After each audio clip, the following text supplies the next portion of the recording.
handicapped.com.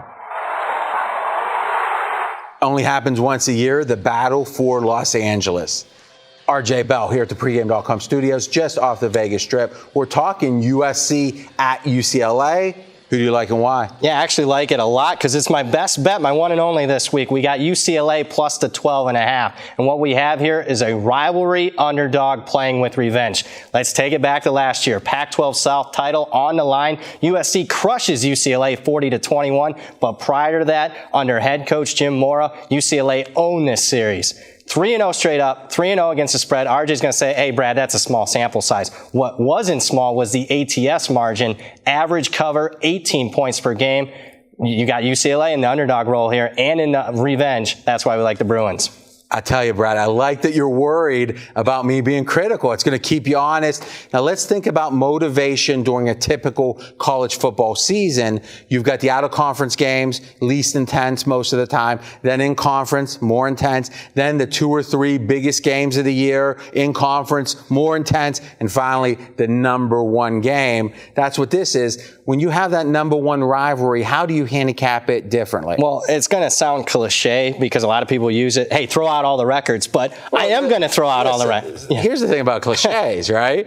Is a cliche doesn't become a cliche unless there's some truth to it. So I'm not afraid of a cliche. Well, I'm hoping there is truth to this one because we're going to play on throwing out all those records. UCLA, disappointing season, RJ, but if they beat USC, their main arch rival, you can almost consider the season a success. And I'll be honest, this is a one-of-a-kind rivalry because they're from the same city. Now, I think it diminishes home field advantage. How do you account for it? It does to a little bit because you're going to have USC here with 20,000 fans in the stands. So one of the pieces of home field is fan support, so less than typical home field because they're playing a team from the same city. Go ahead. USC is going to be sleeping in their own beds. There's not a big road trip here, but despite that, you got the home team in the series, 14-5 against the spread last 19 meetings. So I'm not going to downgrade as much as what the numbers say. Yeah, I think it's less than the typical 3 for sure.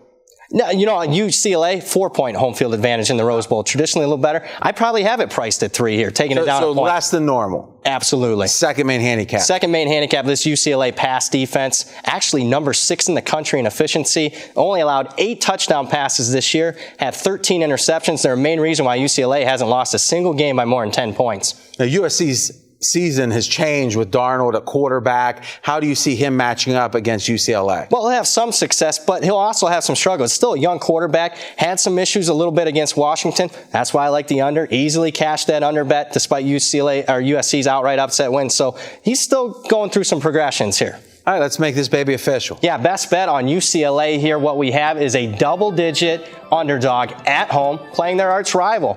And we have a UCLA pass defense overlooked. They're actually top 10 in the country. Add it up, and the Bruins keep it close as my best bet, plus 12.5. More videos at pregame.com.